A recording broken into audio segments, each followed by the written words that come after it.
The iPhone 5. The whole thing is a little taller, a little faster, and now has the 4G that they should have added a year ago. But with the competition from Google and Microsoft, it's surprising that Apple didn't raise the stakes a little higher. So what would have put the iPhone 5 over the top? I'm Donald Bell, and in this episode of Top 5, we're looking at the top 5 features missing from the iPhone 5. Starting off at number 5, NFC.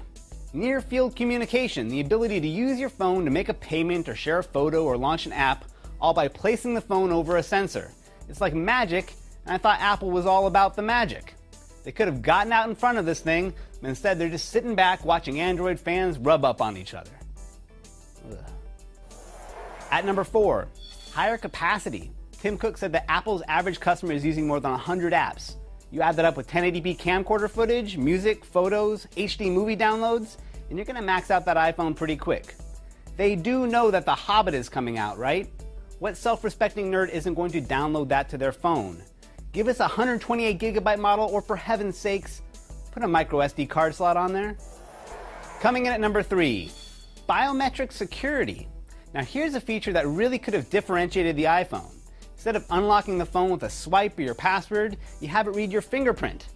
Apple spent $360 million this year to acquire a company that specialized in exactly this kind of fingerprint scanning, so it's just a matter of time. It just would have been cool if that time was now. At number 2, wireless charging. This is a feature that's becoming much more common on smartphones. You walk in the door, you plop your phone down on a little charging plate, and you go on with your life. It's the kind of elegant, uncluttered solution that seems so totally Apple, but they so totally missed it. Speaking of charging, before we get to number 1, let's take a minute to recognize the worst feature included on the iPhone 5. The new Lightning port. What an utterly pointless new feature. Aside from the fact that it's smaller, it adds nothing to the phone and it breaks compatibility with every docking accessory ever made. Even the adapter just looks like a big fat middle finger from Apple. Alright, now the number 1 feature missing from the iPhone 5, better battery life.